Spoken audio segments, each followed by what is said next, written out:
नमस्कार मंडळी, VS ब्लॉगमध्ये तुमचं स्वागत आहे। आज आपण बघणार आहोत मांदेली रवा फ्रायची रेसिपी।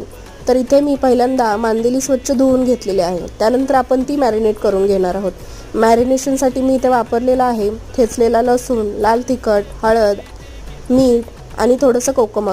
तुमच्याकडे नसेल तर तुम्ही लिंबूही वापरू शकता। त्यानंतर आपल्याला हे 30 मिनिटं मॅरिनेट करून ठेवायचं आहे। त्यानंतर कोटिंगसाठी आपण 2 चमचे रवा, 2 चमचे तांदळाचं पीठ, त्यामध्ये चवीनुसार मीठ आणि लाल तिखट आणि थोडा गरम मसाला घालून हे कोटिंग व्यवस्थित मिक्स करून घेणार आहोत। त्यानंतर व्हिडिओमध्ये दाखवल्याप्रमाणे आपल्याला हे व्यवस्थित मॅरिनेट झालेल्या मांदेलीला लावून घ्यायचं आहे। त्यानंतर आपण ही मांदेली एका गॅसवर गरम तव्यामध्ये तेल टाकून चुरचुरीत अशी भाजून घेणार आहोत।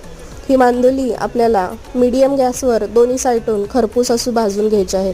अशा प्रकारे आपली मांदेली रवा फ्राय तयार। धन्यवाद।